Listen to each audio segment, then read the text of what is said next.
मूत्र अर्क एवं एंटीबैक्टीरियल जड़ी बूटियों से निर्मित।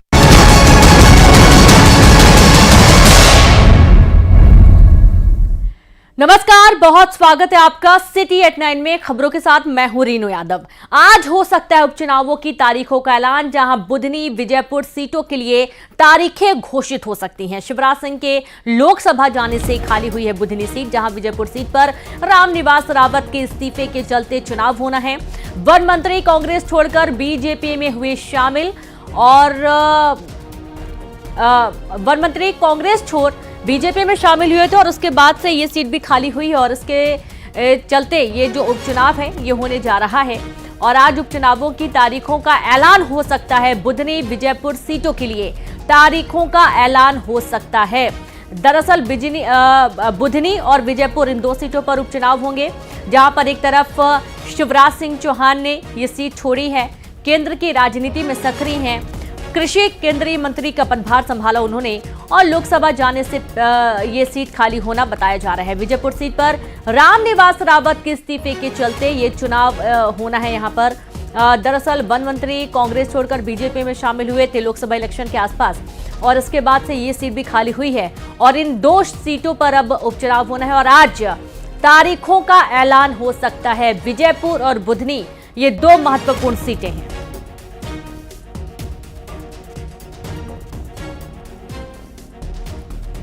तो खबर भोपाल से है, जहां पर उपचुनावों की तारीखों का ऐलान एक बार फिर से और मुख्य टक्कर बीजेपी कांग्रेस के बीच में होने वाली है।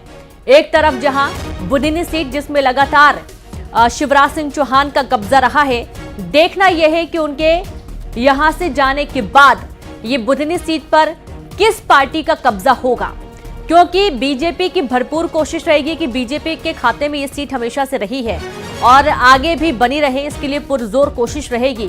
दूसरी तरफ कांग्रेस, जिनकी कई सारी सीटें जा चुकी हैं, उसके बाद कांग्रेस कड़ी मशक्कत करने की कोशिश में कि आखिरकार यहां पर किस तरीके से ऐसा कौन सा चेहरा उतारा जाए जो कि शिवराज सिंह चौहान की छवि के ऊपर उभर कर आ सके।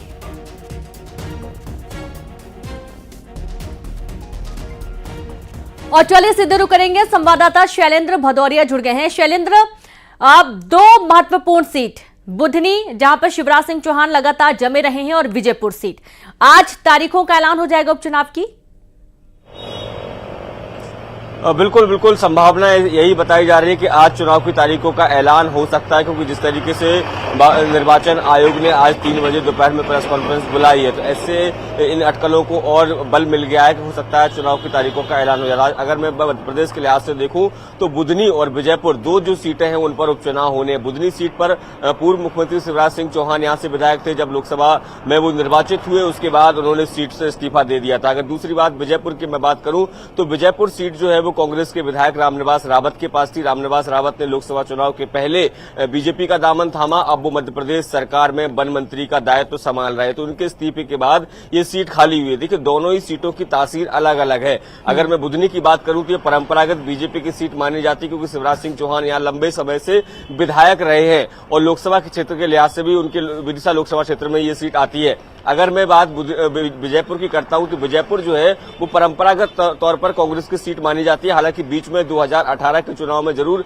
रामनिवास रावत को इस सीट से हार का सामना करना पड़ा था। जो सीताराम आदिवासी वो इस सीट पर चुनाव जीते थे।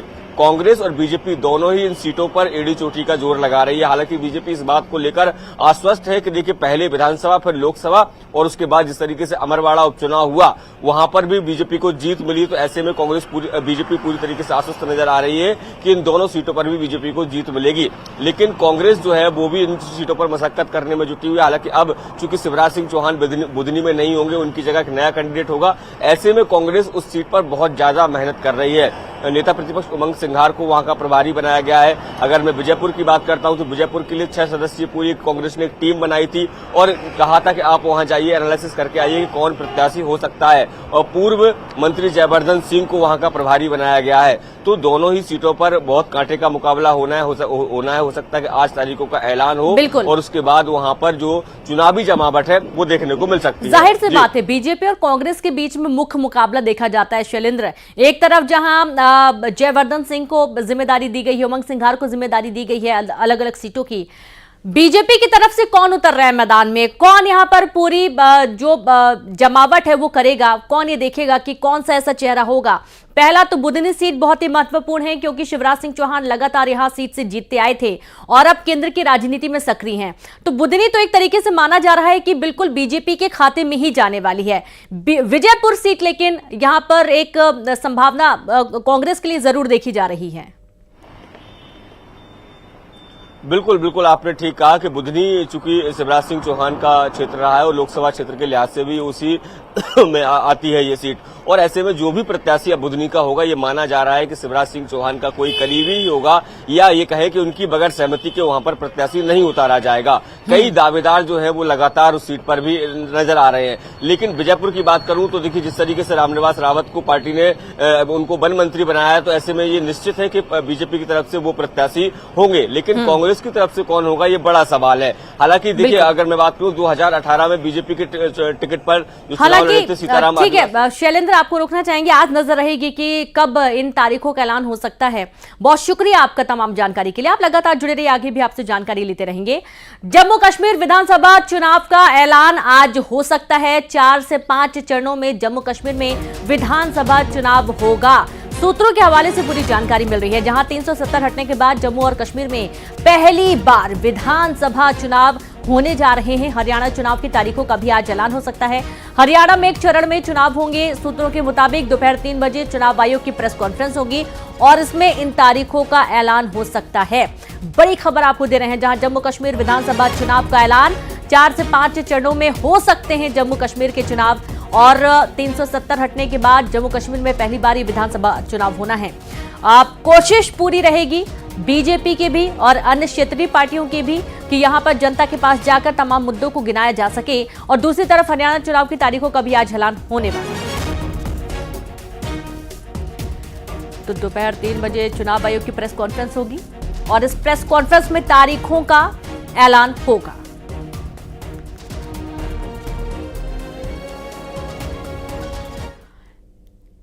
कोलकाता में ट्रेनी डॉक्टर से दरिंदगी को लेकर देश भर के डॉक्टर गुस्से में हैं। देश के हर हिस्से में इसे केस को लेकर प्रदर्शन हो रहा है और डॉक्टर हड़ताल पर रहे। कल भी कई शहरों से डॉक्टरों के प्रदर्शन की तस्वीरें आई। कहीं डॉक्टरों ने प्रदर्शन किया तो कहीं विरोध में कैंडल मार्च निकाला गया। ये 6 तस्वीरें आप देखिए, जहां दिल्ली के एम्स में भी प्रदर्शन किया गया है। सफदर जंग में भी यहां पर प्रदर्शन देखने को मिला। यूपी के संभल में भी डॉक्टरों ने प्रदर्शन किया है और इस हादसे के खिलाफ विरोध जताया। यूपी के मेरठ की भी तस्वीरें आपके सामने हैं, मध्य प्रदेश के इंदौर की तस्वीरें हैं, केरल में तिरुवनंतपुरम की भी तस्वीरें हैं और ऐसे देश के कोने कोने से प्रदर्शन की तस्वीरें सामने आ रही है, जहां देश भर के डॉक्टर्स में भारी गुस्सा देखने को मिल रहा है। बहुत ही विभत्स तरीके से निर्मम हत्या की गई है ट्रेनी डॉक्टर की। कोलकाता रेप कांड का जो विरोध है वो पूरे देश में इस वक्त नजर आ रहा है। दिल्ली मेडिकल एसोसिएशन का कहना है कि कोलकाता रेप कांड को लेकर देश भर के डॉक्टरों में काफी गुस्सा है। हम रेजिडेंट डॉक्टरों के साथ हैं। साथ ही दिल्ली मेडिकल एसोसिएशन ने कल रात कोलकाता के आरजीकर अस्पताल में तोड़फोड़ को लेकर सबूतों को नष्ट करने का भी आरोप लगाया है। एक इमरजेंसी मीटिंग हुई जिसमें 100 से ज्यादा लोगों ने पार्टिसिपेट किया। आपने देखा ही है अभी, और सब रोष में थे, आक्रोश में थे और इस दर्द से बहुत पीड़ित थे। शनिवार सुबह 6 बजे से संडे मॉर्निंग 6 बजे तक 24 आवर्स के लिए स्ट्राइक का कॉल दिया है। सीबीआई को एक अरेस्ट कर लेना चाहिए वहाँ पर, क्योंकि एक एविडेंस को छुपाया, एविडेंस को बिगाड़ना, एविडेंस को तोड़ मरोड़ के पेश करने के लिए बात करी जाए। क्योंकि उससे पहले जब हमने देखा कि जो सेमिनार रूम है उसके अंतर्गत उन्होंने तोड़फोड़ की। कुछ एमपी में आज से जूनियर डॉक्टर्स की हड़ताल देखी जा रही है। कोलकाता में डॉक्टर से रेप और हत्या का विरोध किया जा रहा है। एमपी के करीब 3000 डॉक्टर हड़ताल पर रहने वाले हैं। हमीदिया प्रबंधन ने डॉक्टरों की छुट्टियां कैंसिल कर दी हैं। डीन ने विभाग प्रमुखों को दिए तैनात रहने के निर्देश। मध्य प्रदेश में चरमरा सकती हैं स्वास्थ्य व्यवस्थाएं। और आप ये देखिए कि जो जूनियर डॉक्टर्स हैं, इन्हीं की बदौलत कई जो सरकारी हॉस्पिटल हैं, प्राइवेट हॉस्पिटल हैं, ये चलते हैं। और यह सब माना जा रहा है कि अगर ये अनिश्चितकालीन हड़ताल का रुख अख्तियार करते हैं तो जाहिर सी बात है कामकाज प्रभावित होंगे। जो बड़ी संख्या में मरीज आए दिन हॉस्पिटल एडमिट होते हैं, क्योंकि इस समय बीमारियों का दौर भी शुरू हो चुका है और इस दौरान व्यवस्थाएं स्वास्थ्य विभाग की चरमरा सकती हैं। हालांकि मध्य प्रदेश में जूनियर डॉक्टरों की हड़ताल के मद्देनजर जो प्रबंधन है उनकी तरफ से कुछ व्यवस्थाएं की गई हैं और डॉक्टरों की छुट्टियां कैंसिल कर दी गई हैं। डीन ने विभाग प्रमुखों को तैनात रहने के निर्देश दे दिए हैं। मध्य प्रदेश में स्वास्थ्य व्यवस्था इस वक्त डगमगा सकती है क्योंकि जितने भी जूनियर डॉक्टर्स हैं वो सभी नो सेफ्टी नो ड्यूटी का टैग लेकर हड़ताल कर रहे हैं। पूरे प्रदेश में अलग अलग तस्वीरें देखने को मिल रही हैं और चलिए सीधे रुख करेंगे भोपाल से संवाददाता शैलेंद्र भदौरिया, ग्वालियर से सुशील कौशिक, जबलपुर से पवन पटेल जुड़ गए हैं। तो सबसे पहले तो शैलेंद्र आपके पास आते हैं। जूडा की हड़ताल कोलकाता रेप कांड के बाद से और ज्यादा उग्र हो गई है। देखा यह जा रहा है नो सेफ्टी नो ड्यूटी का टैग लेकर पहुंच रहे हैं हड़ताल करने के लिए। बिल्कुल बिल्कुल आपने ठीक कहा कि राजधानी भोपाल के एम्स के जो जूनियर डॉक्टर्स हैं वो लगातार चौथे दिन हड़ताल पर हैं। हालांकि वो इमरजेंसी में सेवाएं दे रहे हैं लेकिन ओपीडी से उन्होंने अपनी दूरी बनाई रखी है। और जिस तरीके से कलकत्ता की घटना को के बाद जिस तरीके से कल मारपीट की वारदात भी सामने आई उसके बाद न केवल राजधानी बल्कि समूचे मध्य प्रदेश के जो जूनियर डॉक्टर्स हैं उन्होंने हड़ताल का ऐलान कर दिया है। कल दोपहर में ही राजधानी भोपाल में प्रदेश अध्यक्ष जूनियर डॉक्टर एसोसिएशन के उनकी तरफ से लेटर जारी करके सभी मेडिकल कॉलेज को ये बताया गया कि देर रात 12 बजे से सबके सारे डॉक्टर्स जो है वो हड़ताल पर रहेंगे। राजधानी भोपाल के जो मेडिकल कॉलेज है गांधी मेडिकल कॉलेज उसके जूनियर डॉक्टर्स जो है वो हड़ताल पर चले गए हैं। इसके साथ ही देखिए न केवल जूनियर डॉक्टर्स जो 3000 है मध्य प्रदेश के वो हड़ताल पर है, इसके अलावा जो आईएमए के जो डॉक्टर्स हैं उन्होंने भी हड़ताल पर जाने का ऐलान कर दिया है और उन्होंने कहा है कि जूनियर डॉक्टर्स के समर्थन में वह 1 घंटे ओपीडी में नहीं बैठेंगे। तो 10,000 के आसपास जो आईएमए के डॉक्टर्स हैं वो भी हड़ताल पर हैं। तो मध्य प्रदेश के कुल 13,000 जूनियर डॉक्टर और आईएमए के डॉक्टर, इसके अलावा एम्स के जो जूनियर डॉक्टर्स हैं वो पूरी तरीके से हड़ताल पर हैं। जिस तरीके से कलकत्ता में जो घटनाक्रम हुआ उसके बाद लगातार विरोध के स्वर मध्य प्रदेश में देखने को मिल रहे हैं। हालांकि सीबीआई जांच की मांग जो है वो पूरी कर ली गई है लेकिन उसके बावजूद भी जिस तरीके से कल मारपीट की घटना सामने आई उसके बाद जो है वो डॉक्टर्स एक बार फिर से आक्रोशित नजर आ रहे हैं। और जिस बात का आपने जिक्र किया कि नो सेफ्टी नो ड्यूटी का नारा जो है वो सभी जूनियर डॉक्टर्स दे रहे हैं, वो साफ तौर पर कह रहे हैं कि जब तक उनकी सुरक्षा के व्यापक इंतजाम का दावा जो है सरकार नहीं करती है, वादा अगर सरकार नहीं करती है तब तक इसी तरीके से ये अनिश्चितकालीन हड़ताल जारी रहेगी। सबके बीच मरीजों को भी परेशानियों का सामना करना पड़ रहा है। मरीजों को ही सबसे ज्यादा दिक्कत उठानी पड़ेगी। सुशील के पास चलते हैं। सुशील, कैसी स्थिति ग्वालियर में देखने को मिल रही है क्योंकि ये एक बहुत बड़ी घटना है और इसका विरोध तमाम डॉक्टर्स भी कर रहे हैं। बिल्कुल, देखिए ग्वालियर में भी कहीं ना कहीं जूनियर डॉक्टर की हड़ताल का व्यापक असर नज़र आने लगा है। आज जूनियर डॉक्टरों ने अनिश्चितकालीन हड़ताल पर जाने का ऐलान किया है और यही वजह कि आज से करीब 350 से ज़्यादा जो जूनियर डॉक्टर है गजराराज मेडिकल कॉलेज के जीआरएमसी के वो हड़ताल पर है। इसके साथ ही आईएमए ने भी इन डॉक्टरों की हड़ताल को अपना समर्थन देते हुए 1 घंटे तक ओपीडी में ना बैठने का निर्णय लिया है।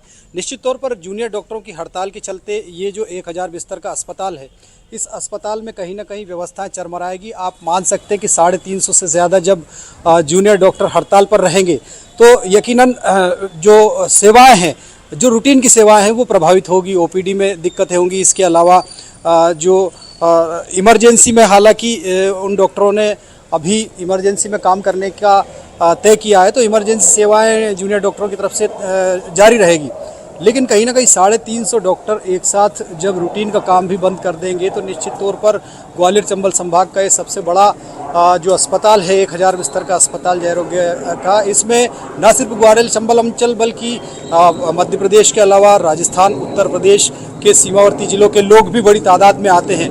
आप देख सकते हैं कि लोगों के आने का सिलसिला शुरू हो चुका है, लेकिन डॉक्टरों की हड़ताल के चलते थोड़ी देर बाद इनके लिए परेशानियां बढ़ने लगेगी। और निश्चित तौर पर कहीं ना कहीं देखिए लोगों से बात करने के, आज डॉक्टरों की हड़ताल है, भैया क्या दिक्कतें हो रही है? जानकारी नहीं मेरे बारे में। डॉक्टरों की हड़ताल है, हड़ताल है डॉक्टरों की, कोई जानकारी? देखिए अभी ओपीडी का वक्त शुरू हुआ है तो निश्चित तौर पर लोगों को अभी जानकारियां नहीं है, लेकिन कहीं ना कहीं ये जो परेशानियां हैं जैसे जैसे वक्त बीतेगा वैसे वैसे दिक्कतें बिल्कुल बिल्कुल वैसे वैसे जानकारी लगेगी लोगों को कि उनके जो स्वास्थ्य सेवाएं नहीं मिल पा रही उसका असल में कारण क्या हो सकता है। और जबलपुर का रुख करेंगे। पवन, संस्कार धानी में भी इसका अच्छा खासा विरोध देखने को मिलता है। देखा गया है कि जगह जगह इसके विरोध के चलते कैंडल मार्च भी निकाले गए हैं और साफ तौर पर कहना है कि जिस तरीके से डॉक्टरों की सुरक्षा में लापरवाही होती है उसके बाद से ऐसी घटनाएं तो आम बात हो जाएंगी कि डॉक्टरों के साथ पहले मारपीट की कई खबरें सामने आई हैं और कोलकाता में तो बहुत बड़ा हादसा हुआ है। पवन, जी बिल्कुल, जिस तरह की घटना कोलकाता में हुई है उसे नज़रअंदाज नहीं किया जा सकता और यही वजह है कि जूनियर डॉक्टर्स और इंडियन मेडिकल एसोसिएशन ये सभी इस घटना का विरोध कर रहे हैं और कहीं ना कहीं केंद्रीय सुरक्षा अधिनियम को लागू करने की मांग कर रहे हैं कि डॉक्टरों को सख्त और कड़ी एक मतलब सुव्यवस्थित व्यवस्था दी जाए, सुरक्षा के इंतजाम किए जाए उनके। फिलहाल जबलपुर में जो है उसमें भी IMA और जूनियर डॉक्टर्स ने मिलकर हड़ताल करने का ऐलान किया है और तकरीबन 1 घंटे तक आज OPD बंद रखेंगे, काली पट्टी बांधकर अपना काम करेंगे और सिर्फ इमरजेंसी सर्विसेज में ही डॉक्टर्स एक्टिव रहेंगे। इसके साथ ही उन्होंने चेतावनी दी है कि यदि सरकार उनकी मांगें पूरी नहीं करती है तो आने वाले समय में उनकी हड़ताल का दायरा जो है वो भी बढ़ सकता है।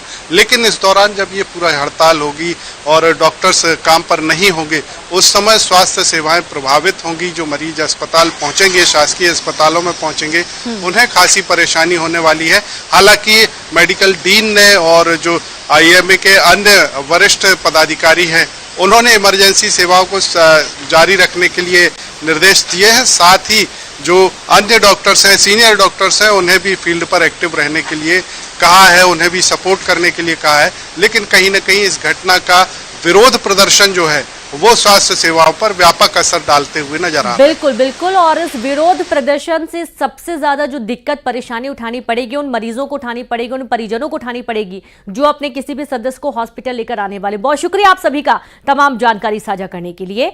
और पूरे देश में इस वक्त कोलकाता में ट्रेनी डॉक्टर से रेप और हत्या को लेकर देश में गुस्सा देखने को मिल रहा है। बॉलीवुड के अभिनेताओं ने भी इसे लेकर अब अपनी बात रखी है।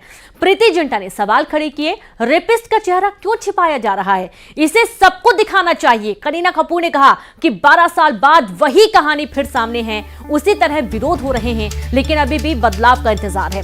परिणीति चोपड़ा ने कहा कि उसे तो सीधे फांसी पर लटका देना चाहिए, जबकि आलिया भट्ट ने कहा कि एहसास का एक दिन, महिलाएं अब सुरक्षित नहीं। जबकि ऋतिक रोशन ने लिखा है कि ऐसी सजा मिले कि अपराधियों के अंदर डर पैदा हो, हमें यही करना चाहिए। जेनेलिया ने अपना गुस्सा जाहिर करते हुए लिखा, राक्षसों को फांसी पर लटका देना चाहिए। आयुष्मान खुराना ने तो सोशल मीडिया पर कविता पढ़ते हुए एक वीडियो शेयर किया और कहा कि मैं भी बिना कुंडी लगाकर सोती, काश मैं भी लड़का होती। झल्ली बनकर दौड़ती, उड़ती सारी रात, दोस्तों के साथ फिरती, काश मैं भी लड़का होती। कहते सुना है सभी को कि लड़की को पढ़ाओ लिखाओ सशक्त बनाओ, और जब पढ़ लिख कर डॉक्टर बनती तो मेरी मां ना होती, उसकी आंखों का मोती, काश मैं भी लड़का होती।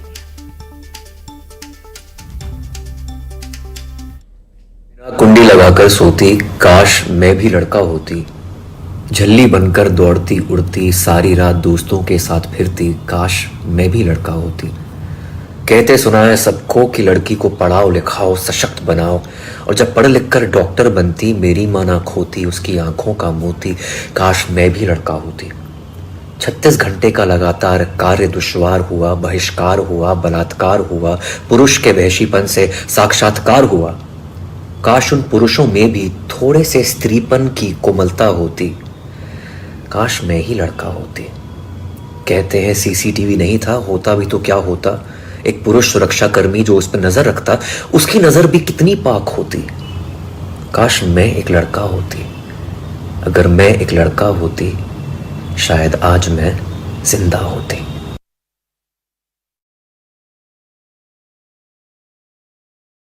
पर 11वीं की छात्रा ने फांसी लगा